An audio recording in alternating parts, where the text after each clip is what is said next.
स्वागत है हमारे YouTube चैनल के इस वीडियो में। प्यारे बच्चों, आज हम लोग जो है कि यूपी बोर्ड परीक्षा 2025 जो आने वाला है उसके मैथमेटिक्स के तैयारी के लिए कुछ इम्पोर्टेंट क्वेश्चन लेकर के आए हैं। और जो पेपर का मॉडल होगा उसमें पहले क्वेश्चन में 20 क्वेश्चन OMR होंगे। उसके बाद जो है क्वेश्चन नंबर जो 1-2 होगा वो जो है कि हमारा 2-2 नंबर का क्वेश्चन होगा। क्वेश्चन नंबर 1 2 नंबर का होगा और दूसरा जो है कि 4-4 नंबर का होगा। तो ये 2-2 नंबर और 4-4 नंबर के जो क्वेश्चन होते हैं उसको इसमें कराए जाएंगे। तो बारी बारी से इसके हर क्वेश्चन को देखिएगा। सारे क्वेश्चन इंपॉर्टेंट है। हर चैप्टर से एक्सरसाइज के जो क्वेश्चन लिए जाते हैं इंपॉर्टेंट होते हैं, उसी को यहाँ पे बताए जा रहे हैं। तो ये आपके तैयारी के लिए काफ़ी हेल्पफुल होगा, काफ़ी आपके लिए मददगार साबित होगा। तो इसलिए जो है मैं इन क्वेश्चन को कराने जा रहा हूँ। सबसे पहले बच्चों, पहले क्वेश्चन में जो ये सभी भाग हल करने होंगे, ये 6 क्वेश्चन दिए रहेंगे और ये 6 करना है आपको। तो इसका जो क है इसमें सिद्ध करना है कि कड़ी में 2 एक अपरिमेय संख्या है। बहुत इंपॉर्टेंट है। कड़ी में 2, कड़ी में 3, कड़ी में 5 सिद्ध करना होता है कि ये एक अपरिमेय संख्या है। तो कैसे इसको सिद्ध करते हैं, आइए इसको देखते हैं। देखिए, पहले हम इसको मान लेंगे कि ये एक परिमेय संख्या है। परिमेय संख्या मान लेते हैं।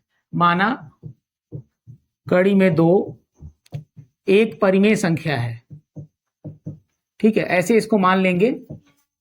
तो अब अगर ये परिमेय संख्या है तो इसे P/Q के रूप में बराबर रखेंगे, यानी कड़ी में 2 बराबर P/Q, जहां P तथा Q ऐसे दो धन पूर्णांक हैं, ऐसे दो धन पूर्णांक हैं जो सह अभाज्य हैं, जो सह अभाज्य हैं, ठीक है। और जो Q है, Q जो है 0 नहीं होना चाहिए। तो ऐसे दो धन पूर्णांक P और Q है जो सह अभाज्य हैं, मतलब कि P और Q में कोई कॉमन फैक्टर नहीं है, कोई भी गुणनखंड आपस में कॉमन नहीं है। तो ये जो है परिमेय संख्या कहलाता है P/Q। तो ये कड़ी में 2 के बराबर मैंने मान लिया, क्योंकि परिमेय संख्या आपने पहले माना है, इसलिए कड़ी में 2 के बराबर रख देंगे। इसके बाद ये Q पक्षांतर कर देंगे तो Q कड़ी में 2 बराबर P। इसके बाद इसका वर्ग कर दीजिए। तो वर्ग करने पर जब इसको वर्ग करेंगे तो ये हो जाएगा 2Q² बराबर P², या P² बराबर 2Q² भी लिख सकते हैं। तो अब यहां से ये क्लियर हो रहा है कि जो P² वाला जो संख्या है ये जो है 2 से विभाजित है, क्योंकि P² बराबर क्या लिया है, 2 गुणे Q², यानी Q² जो भी धन पूर्णांक है उसका 2 गुना है, यानी 2 से विभाजित है ये। तो यहां से ये कंक्लूजन निकल रहा है कि P² 2 से विभाज्य है, 2 से विभाज्य है। और एक चीज याद रखिए, जब किसी संख्या का वर्ग अगर 2 से विभाज्य है तो उस संख्या का जो वर्गमूल होगा, मतलब स्क्वायर हटा करके जो वर्गमूल होगा P, ये भी 2 से विभाज्य होगा, ये भी 2 से विभाज्य अवश्य होगा, ठीक है। तो P जो है 2 से विभाज्य है। तो ऐसा करते हैं, P के स्थान पर P बराबर 2R ले लेते हैं। P बराबर 2R, जहां R धन पूर्णांक है, R जो है धन पूर्णांक है। तो ये P बराबर 2R उठा करके इस समीकरण में रख देते हैं। तो P बराबर 2R जब रखेंगे तो क्या हो जाएगा, तो समीकरण 1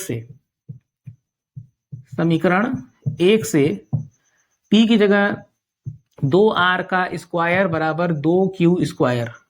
इसके बाद देखिए वर्ग करेंगे तो ये हो जाएगा 4R² बराबर 2Q²।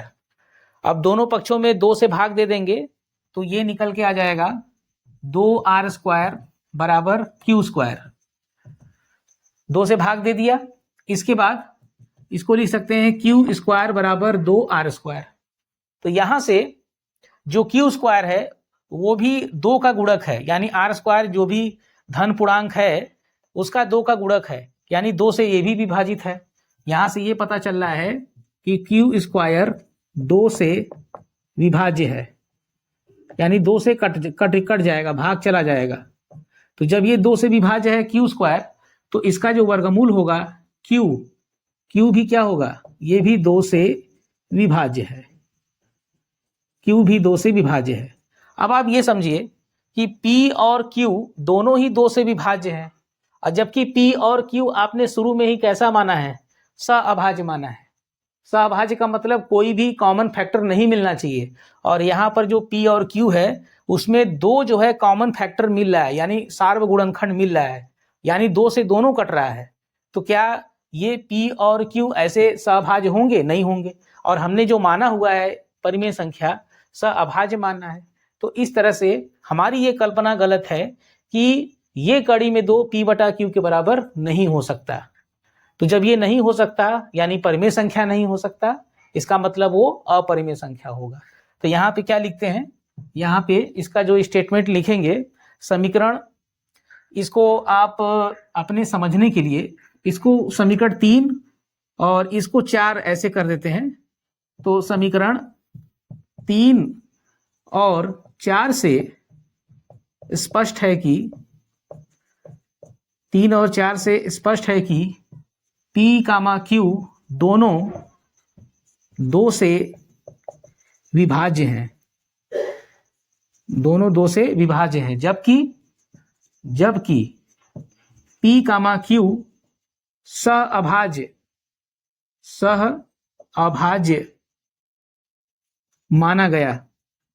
माना गया था, जो कि यह विरोधाभास है, जो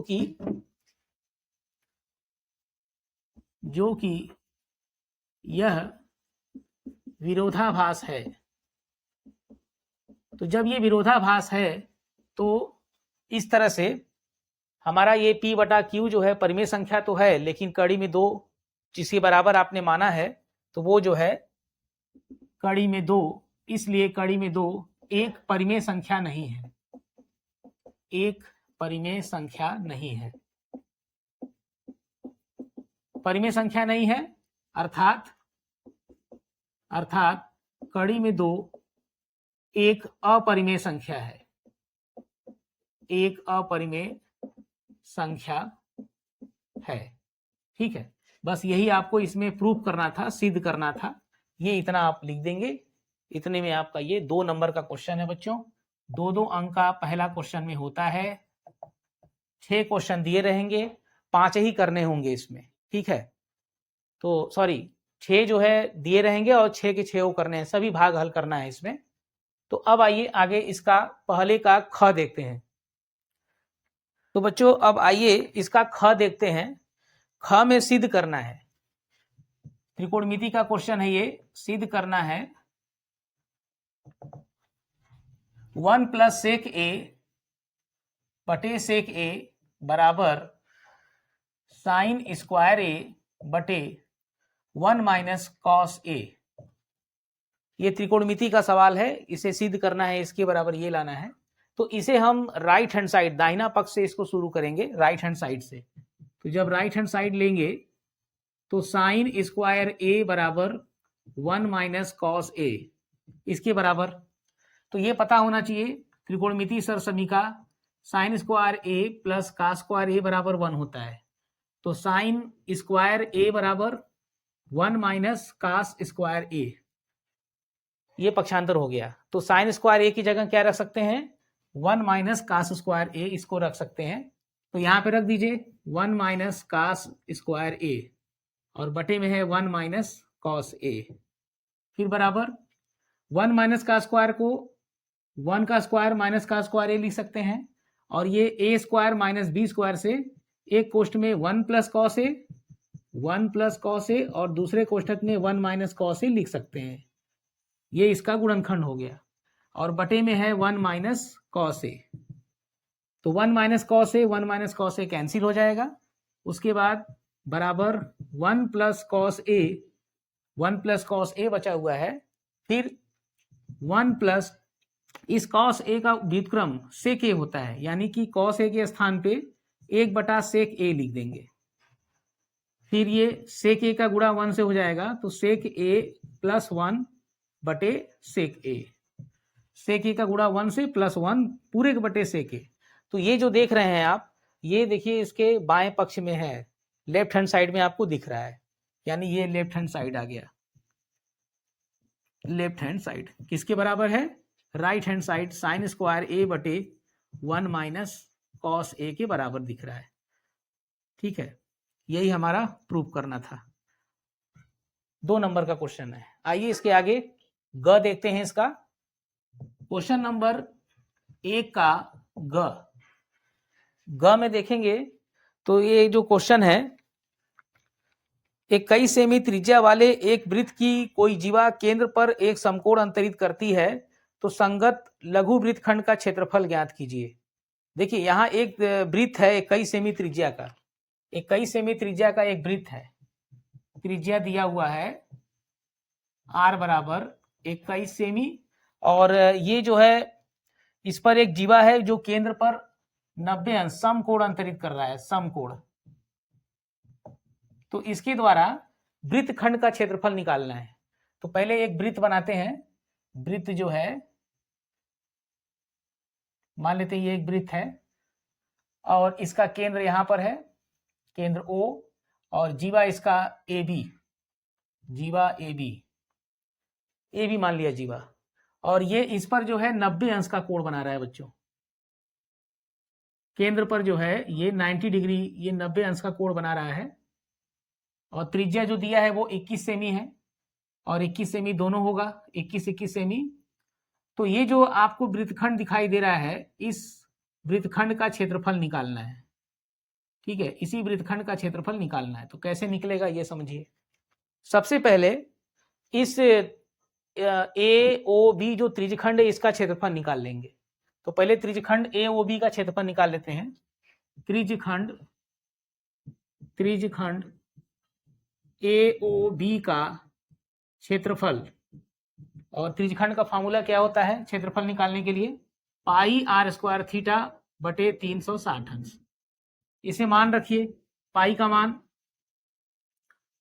मान जो है 22 बटे 7, r जो है 21 रखेंगे, 21 गुणे 21, और थीटा बराबर 90 अंश पूरे के बटे 360 अंश। तो यहाँ से एक जीरो कैंसिल, 9 से काटेंगे तो 9 चौके 36 हो जाएगा, फिर ये 7 से काटेंगे, 7 त्रिके 21 हो जाएगा, और ये 2 से काटेंगे, 2 दूनी 4, और ये 11 हो जाएगा। तो कुल मिला के 11 गुणे 3 गुणे 21 बटे 2, इतना जो है सेमी स्क्वायर ये क्षेत्रफल आ रहा है त्रिज्यखंड का। इसको और हल करना है अगर, तो 11 तिया 33 गुणे 21 बटे 2, तो 33 से कम 33 की 3 हासिल आएगा 3, 33 दूना 66, 3 69, 693 बटे 2 सेमी स्क्वायर, ये त्रिज्यखंड का क्षेत्रफल आ गया बच्चों। इसके बाद जो ये त्रिभुज है, त्रिभुज AOB का क्षेत्रफल निकालेंगे। अब देखिए त्रिभुज AOB का क्षेत्रफल, त्रिभुज AOB का क्षेत्रफल कैसे निकालेंगे? तो ये जो त्रिभुज है, एक काम करते हैं, ये 90 डिग्री है, यानी ये समकोण त्रिभुज है। तो समकोण त्रिभुज का क्षेत्रफल क्या होता है? आधार गुणे लंब बटे 2, बटे 2 मतलब 1/2 गुणे आधार। ये जो 90-90 अंश पे दोनों ऐसे टिके हैं, तो एक आधार होगा एक लंब होगा। तो आधार 21 है और लंब 21 है, तो यहां से कितना आ जाएगा इसको निकाल लेते हैं। ये गुणा करेंगे तो 441 बटे 2 सेमी स्क्वायर या वर्ग सेमी, ये त्रिभुज AOB का क्षेत्रफल आ गया। अब पूरे त्रिज्यखंड के क्षेत्रफल में से त्रिभुज के क्षेत्रफल को माइनस करेंगे तो वृत्तखंड का क्षेत्रफल आ जाएगा। तो इसलिए वृत्तखंड का क्षेत्रफल बराबर त्रिज्यखंड का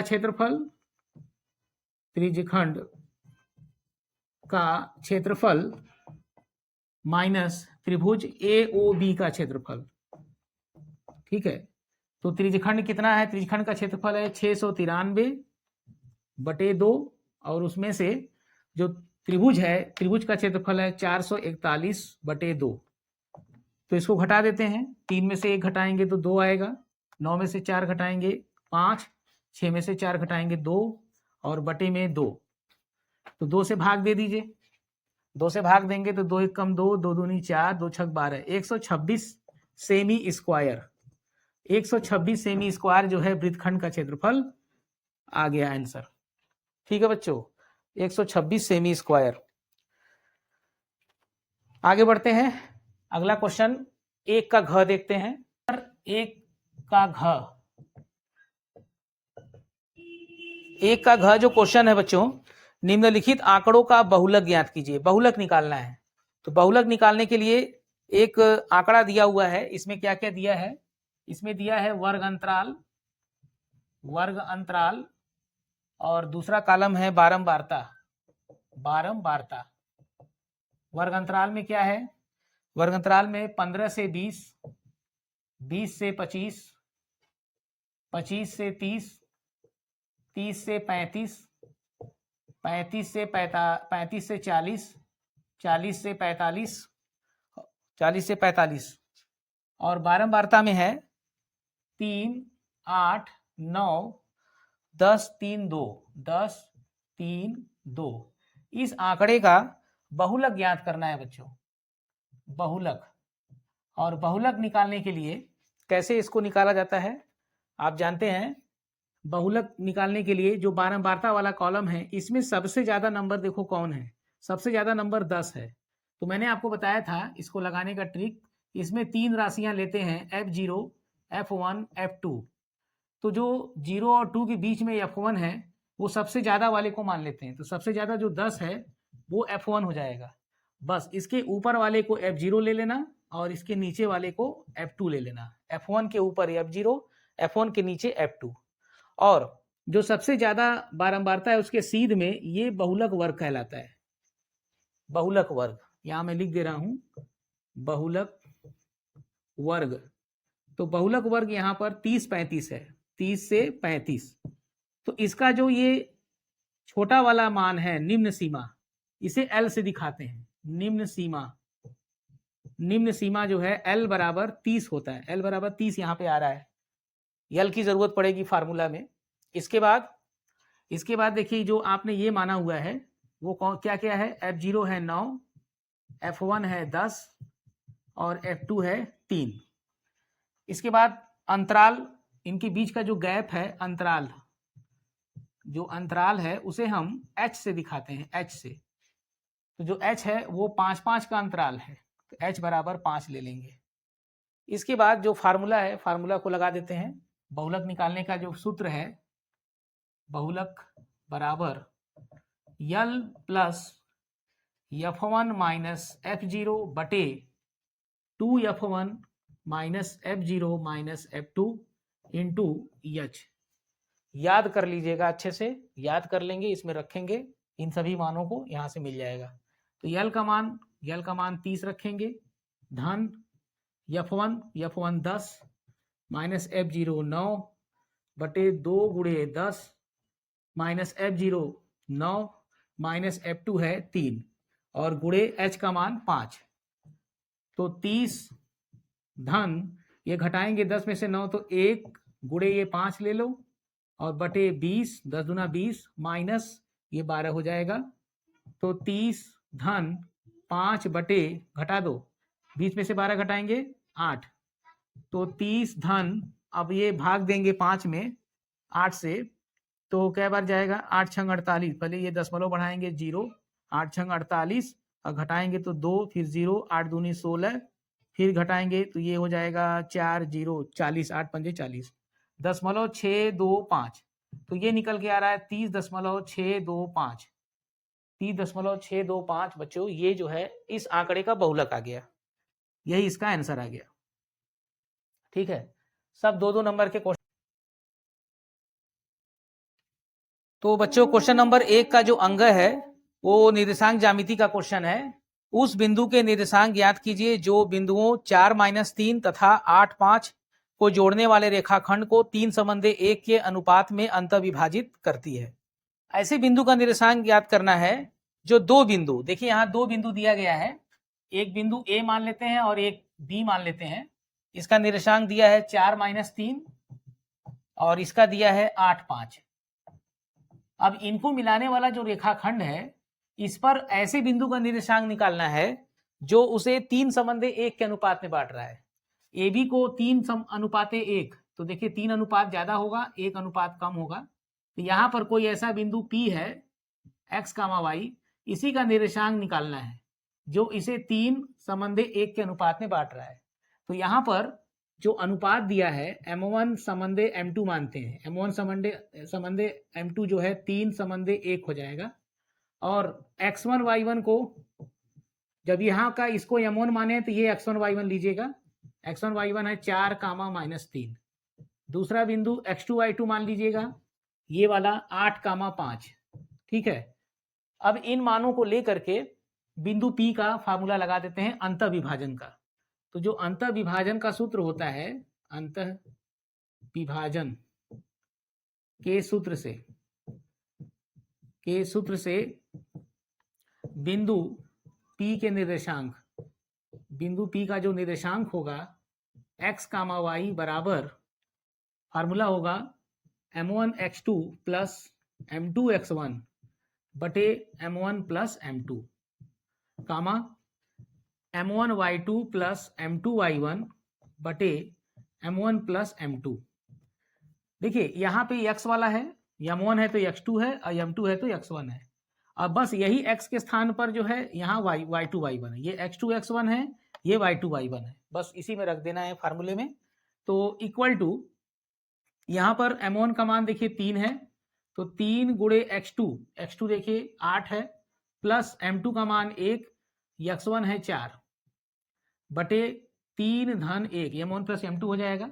फिर कामा 3 गुणे y2 देखिए 5 है, प्लस 1 गुणे y1 है -3 बटे 3 धन 1 बराबर 3 8 है 24 धन 4 एकम 4 बटे 3 1 4, 5 3 15 और ये माइनस है तो ये -3 एकम 3 बटे 4, फिर बराबर ये 24 में 4 जोड़ेंगे तो कितना आएगा बच्चों 28 बटे 4, ये घटाएंगे तो 12 बटे 4, इसको काट दो, 4 एकम 4, 4 7 28, 4 एकम 4, 4 3 12, ये देखो बच्चों 7,3 निकल के आ रहा है।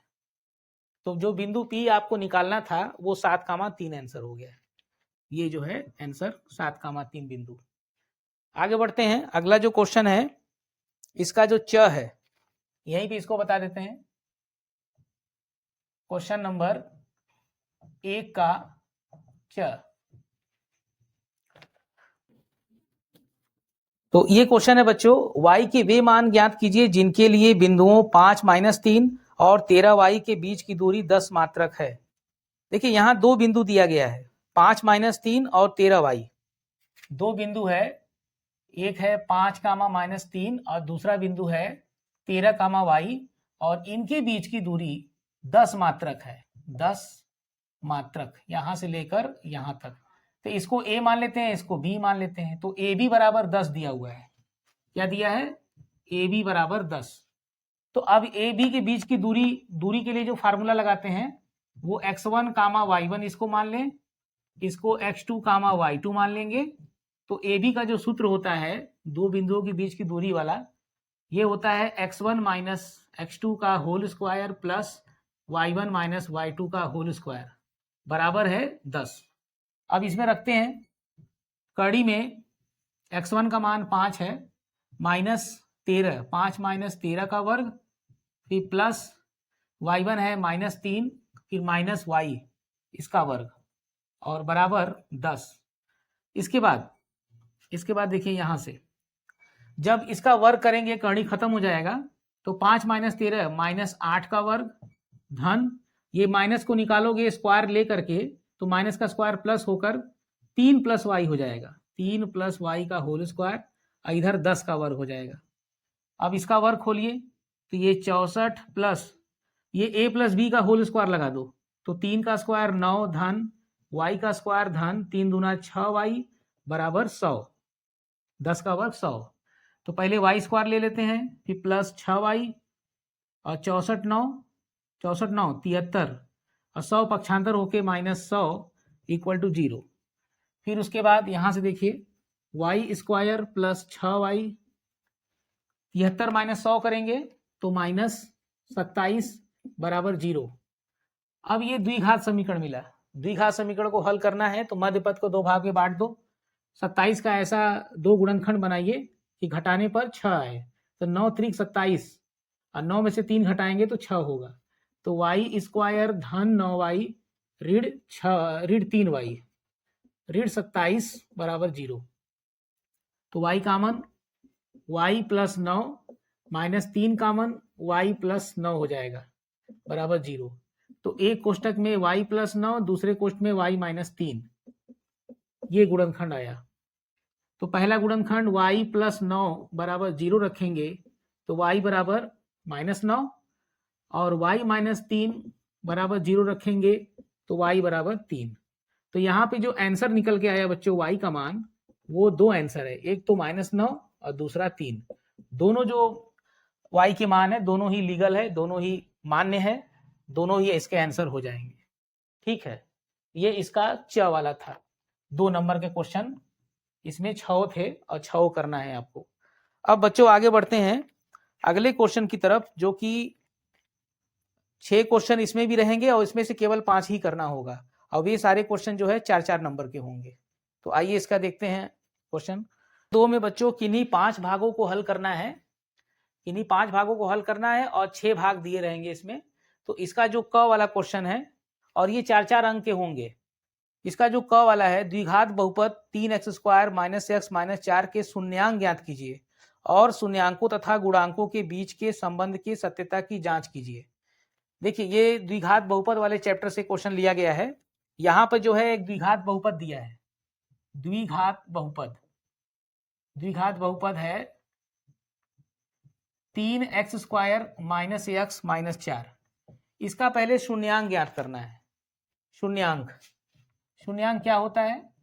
शून्यांक जो है x का ऐसा मान होता है जिसे इस बहुपद में x की जगह रख दे, इसका मान 0 आ जाए तो उसे शून्यांक कहते हैं। अब ये निकालते कैसे हैं? इसका गुणनखंड करना पड़ेगा। ये देखिए द्विघात बहुपद का गुणनखंड करना है तो यहाँ पे देखिए 1 है तो 4 है, इधर 3 है तो 4 तिहाई 12। 12 का ऐसा 2 भाग करिए कि घटाने पर 1 आए। घटाने पर क्यों? क्योंकि यहाँ माइनस है। तो 4 तिहाई 12 होता है, 4 में से 3 घटाओगे तो 1 आएगा। तो इसका जब गुणनखंड यहाँ से करेंगे 3x² - x - 4 का, तो बीच वाले को बांटेंगे 3x² - 4x + 3x - 4। -4x + 3x जो है ये -1x को हमने बांटा हुआ है। अब इसमें कॉमन देखिए क्या है, x कॉमन हो जाएगा 3x - 4 प्लस इन दोनों में 1 कॉमन है तो बचेगा 3x - 4।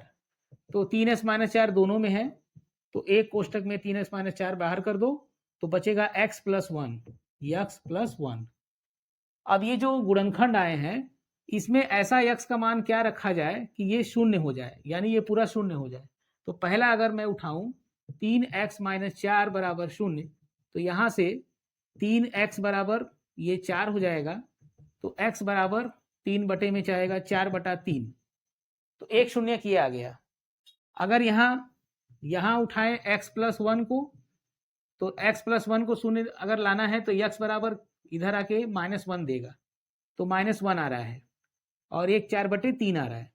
तो यहाँ पे 2 शून्यक आपको मिल चुके हैं। तो यहाँ पे शून्यांक आए हैं, शून्यांक, और शून्यांक को हम लोग अल्फा और बीटा से दिखा दें अगर, तो अल्फा बराबर 4/3 और बीटा बराबर -1।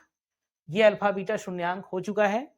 अब इसके बाद जो द्विघात बहुपद है इसके गुणांक और इसके जो शून्यांक है इसमें संबंध की सत्यता की जांच करनी है। तो कैसे होगा जांच? तो आपको ये बहुपद पता होगा ax² + bx + c, जो ये द्विघात बहुपद है इसी के रूप के सभी द्विघात बहुपद होते हैं।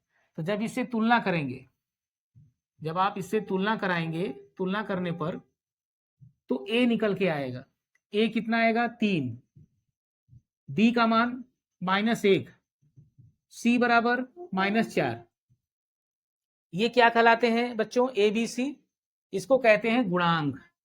ये जो है गुणांक आ गया, तो गुणांक है और ये शून्यांक है। अब इनमें संबंध की सत्यता की जांच करना है। गुणांकों और शून्यांकों के बीच संबंध के सत्यता की जांच करनी है बच्चों, सत्यता की जांच करनी है। तो कैसे जांच होगा, इसके लिए आपको फार्मूला पता होना चाहिए।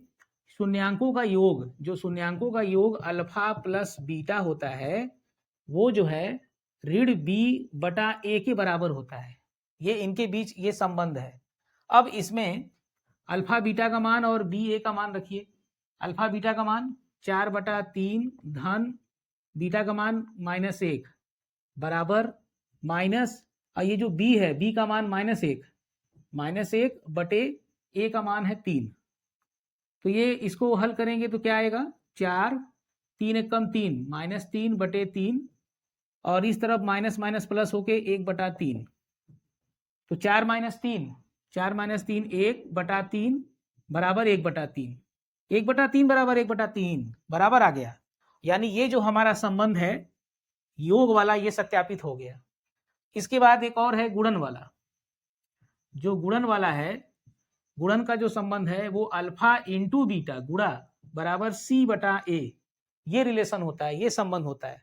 तो इसको भी अगर जांच करनी है तो अल्फा का मान 4/3 गुणे बीटा का मान -1 रखेंगे बराबर सी कितना है, -4 बटे ए का मान 3।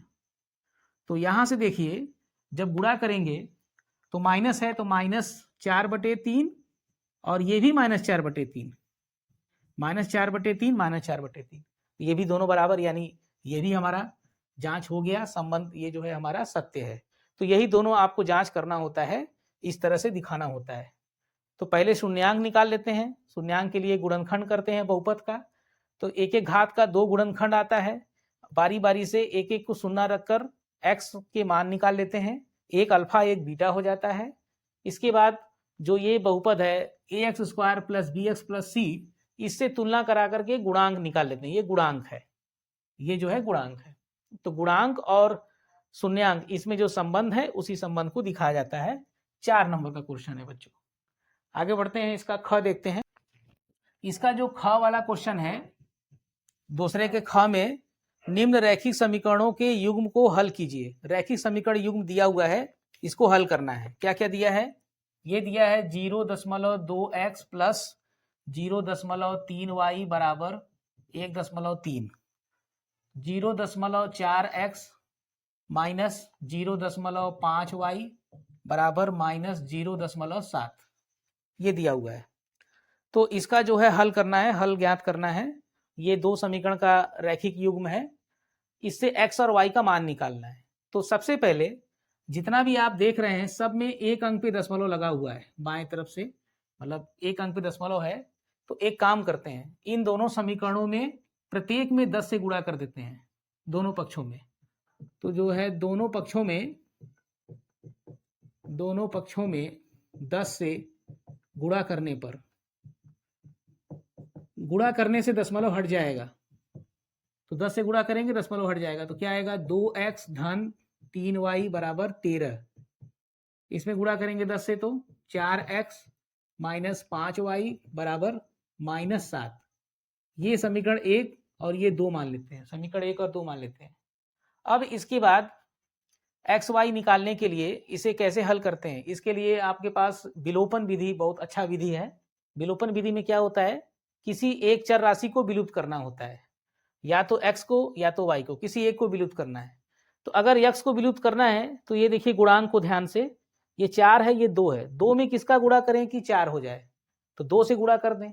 तो इस समीकरण में 2 से गुणा कर देंगे, समीकरण 1 में 2 से गुणा करने पर, समीकरण 1 में 2 से गुणा करने पर, और गुणा जब करेंगे तो दोनों पक्षों में करेंगे, याद रखिए दोनों पक्षों में। तो 2 से गुणा करिए तो 4x धन 6y बराबर 13 दूना 26।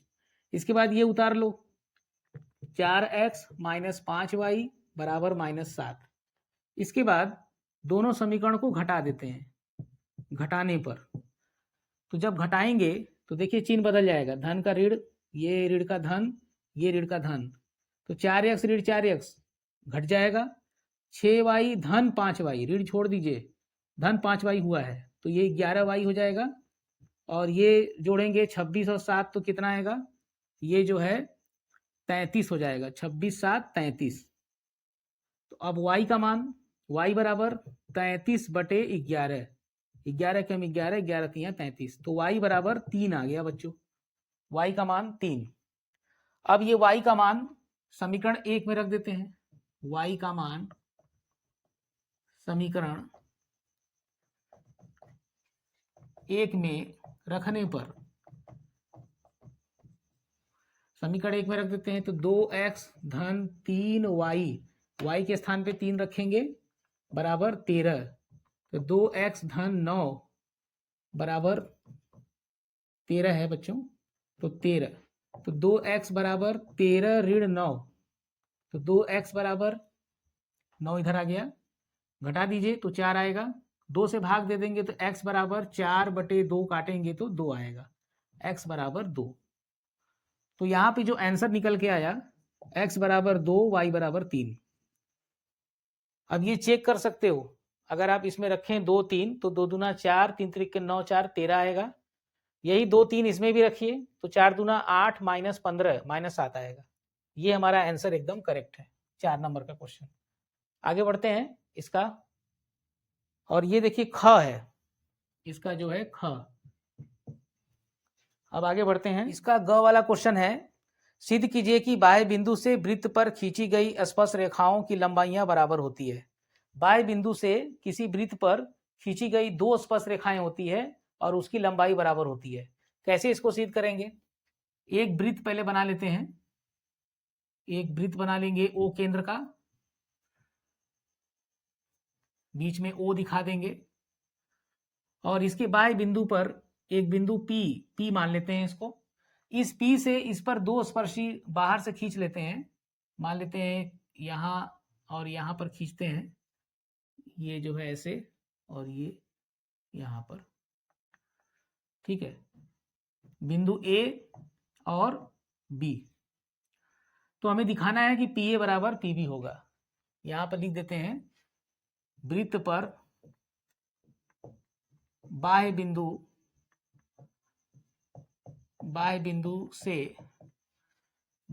से खींची गई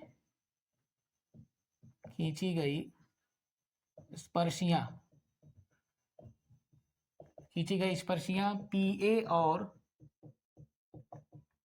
PB है, PA और PB स्पर्शियां खींची गई है। सिद्ध करना है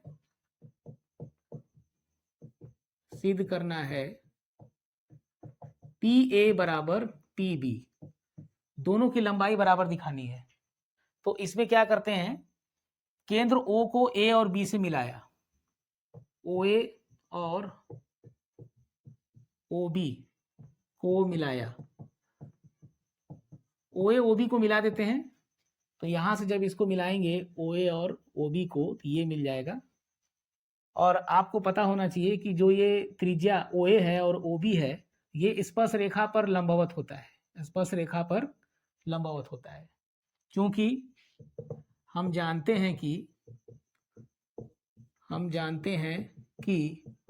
OA लंब है किस पर, PA पर, तथा OB लंब है PB पर, यानी 90-90 का कोण बनाता है।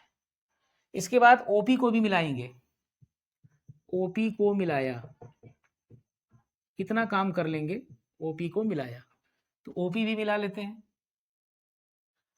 फिगर जो है एग्जाम में आप लोग प्रकार से बनाएंगे, साफ सुथरा तो ज्यादा अच्छा रहेगा।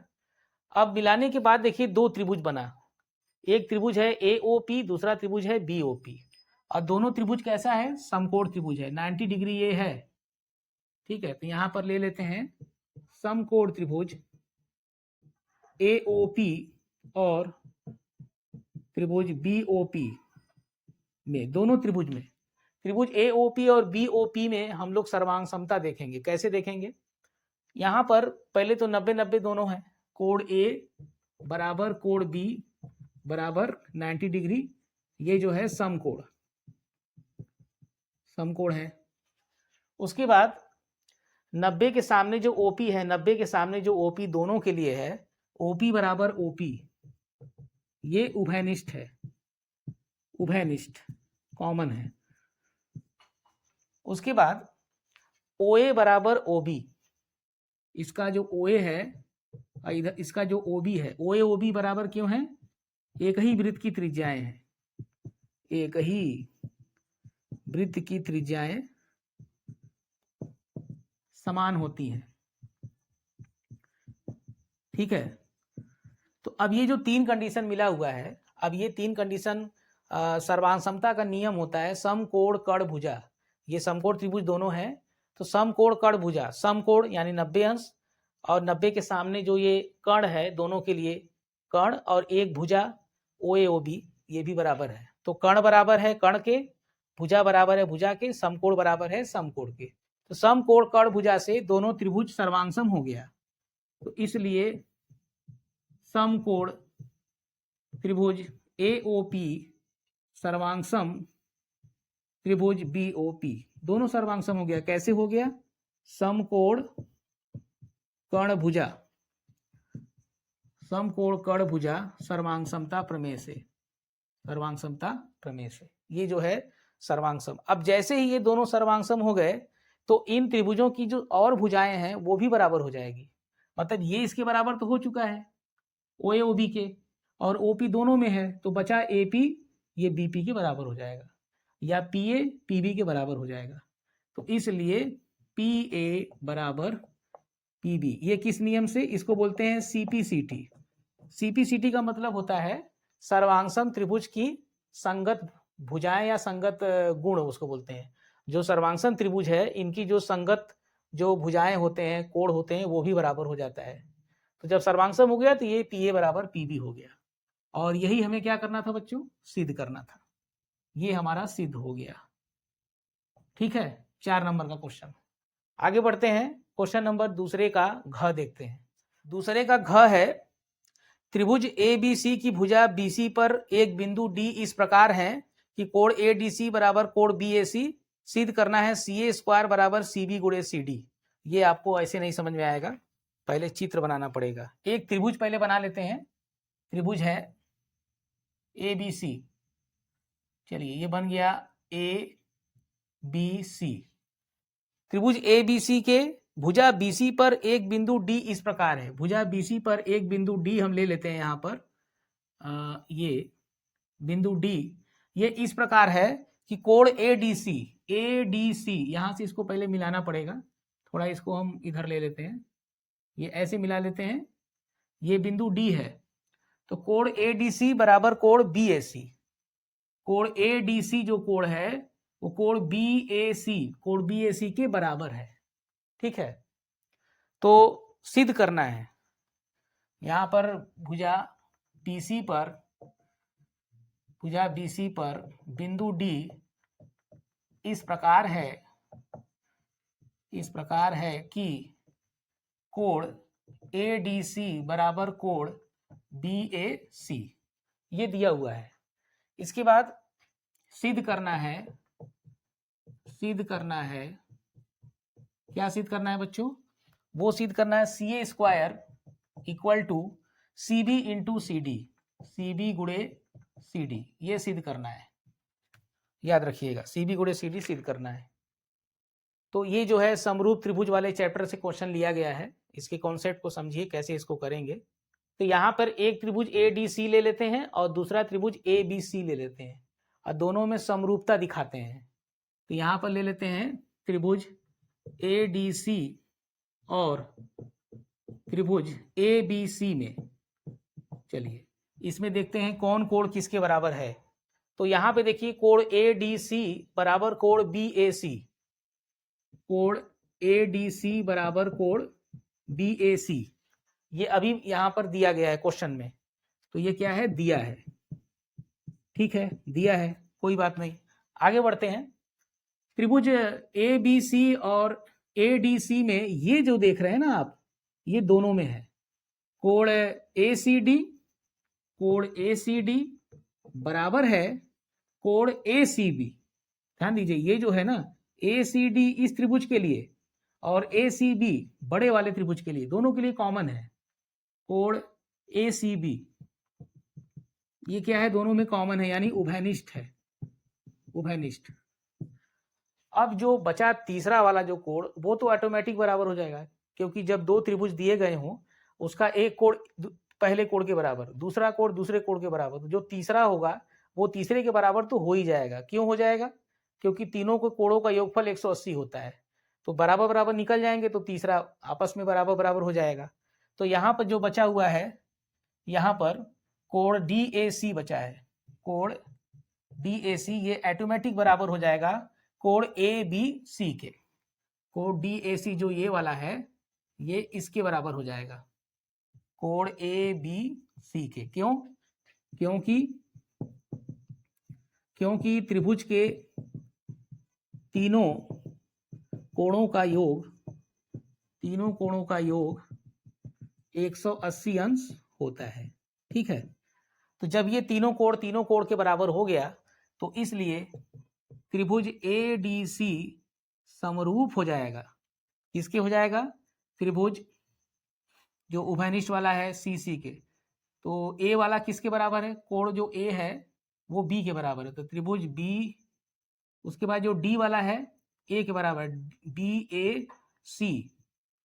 नाम जो है क्रम से लीजिएगा। क्रम से नाम क्यों लेंगे? क्योंकि जो कोण है, कोण A कोण B के बराबर, ध्यान से देखिए, कोण A कोण B के बराबर, कोण D जो बीच में है, कोण D कोण A के बराबर, कोण D कोण A के बराबर दिख रहा है यहाँ पर, कोण C उभयनिष्ठ है। तो नाम इसका एक सीक्वेंस में रखिए।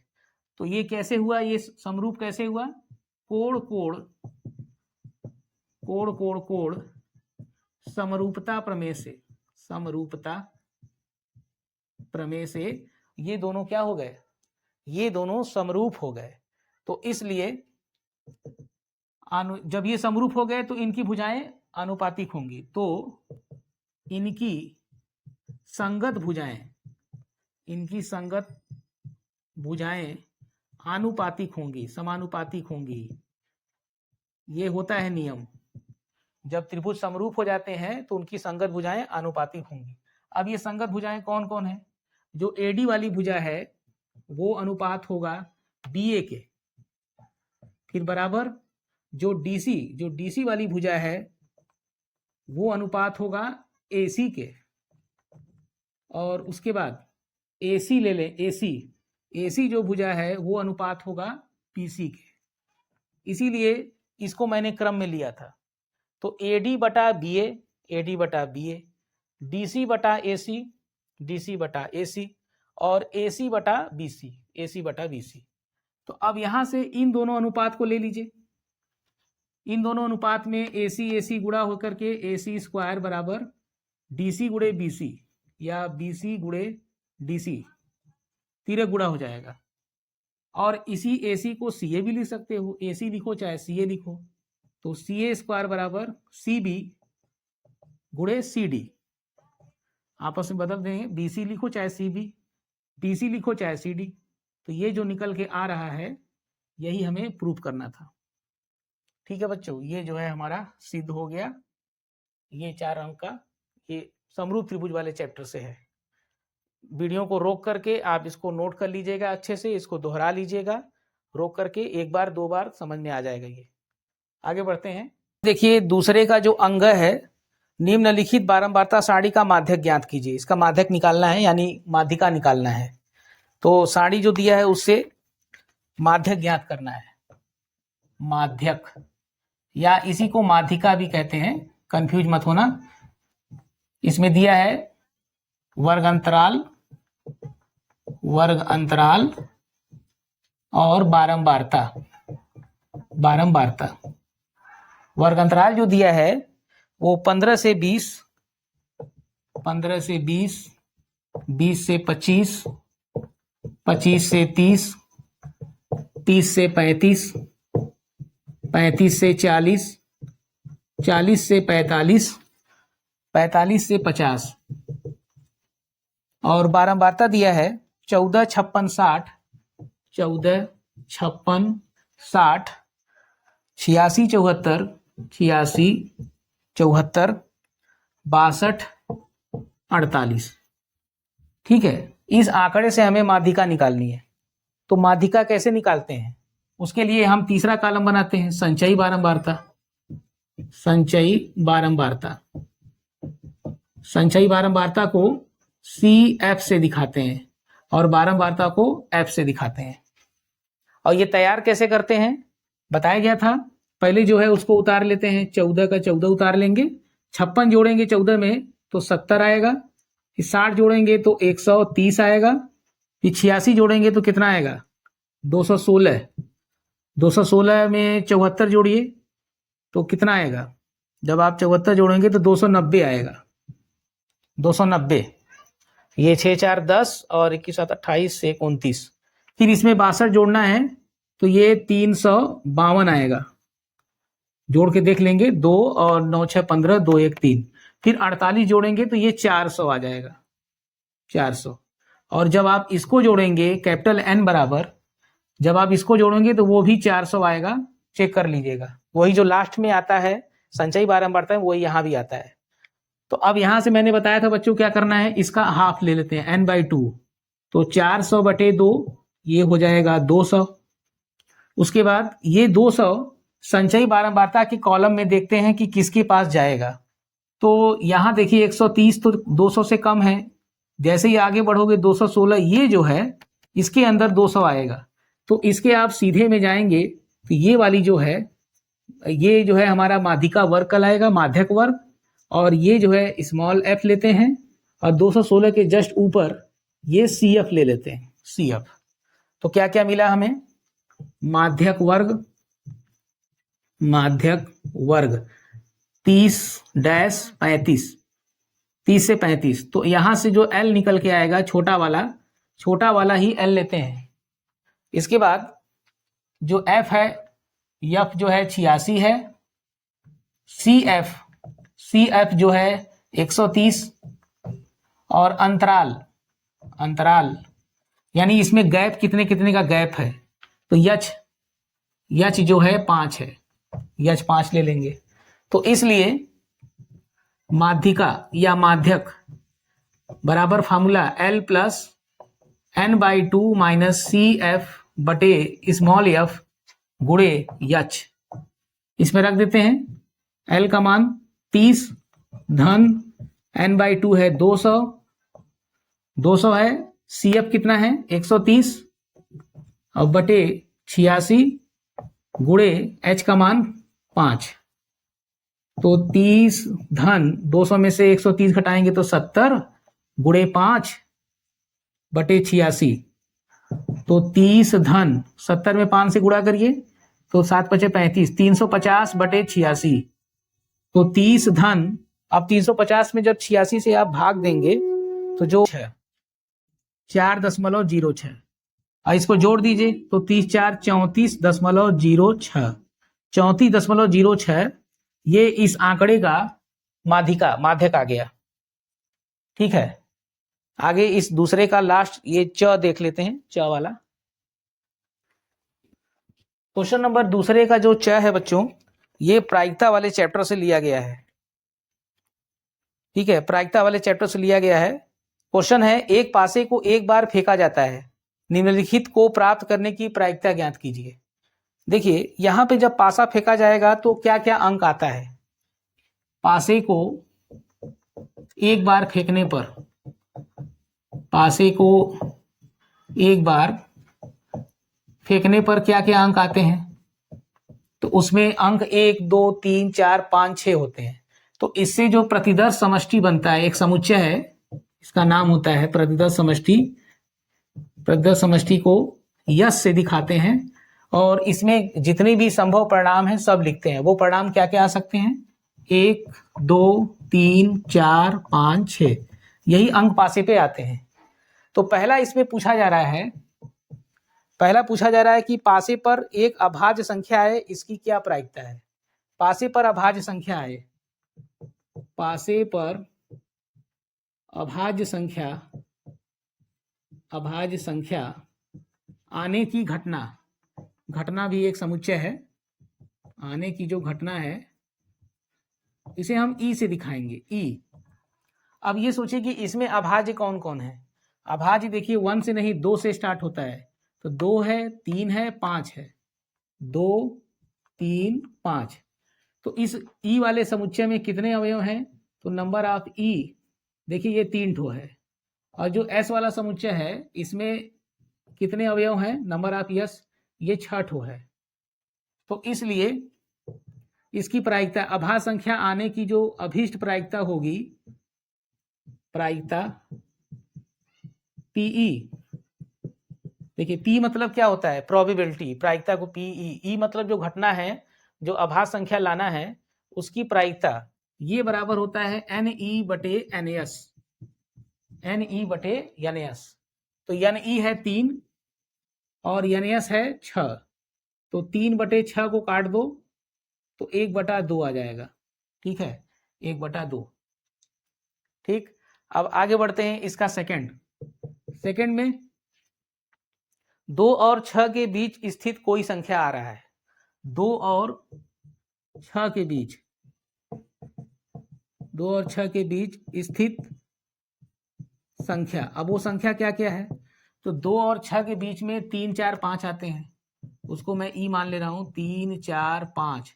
तो नंबर ऑफ ई क्या मिलेगा, वही 3 ठो, 1 2 3 ठो है। तो इसकी प्रायिकता क्या होगी, अभीष्ट प्रायिकता पीई बराबर एन ई बटे एन एस। तो एन ई है 3 और एन एस 6, वही ले लेंगे, बटे में जो एन एस होता है सेम लिया जाता है। तो इसको काटेंगे तो ये भी 1/2 आंसर निकल के आ रहा है, ठीक है। तो ये दोनों जो कंडीशन पर प्रायिकता पूछा जा रहा था, दोनों का आंसर 1/2 हो जाएगा। तो ये प्रायिकता का क्वेश्चन था, ये इस तरह के क्वेश्चन आते हैं। और ये जो है 4 नंबर का है, तो 2 नंबर का ये, 2 नंबर का ये। तो बच्चों इसी के साथ क्वेश्चन नंबर 1 और 2 यानी 2 नंबर और 4 नंबर के जो क्वेश्चन है वो मैंने करा दिया है।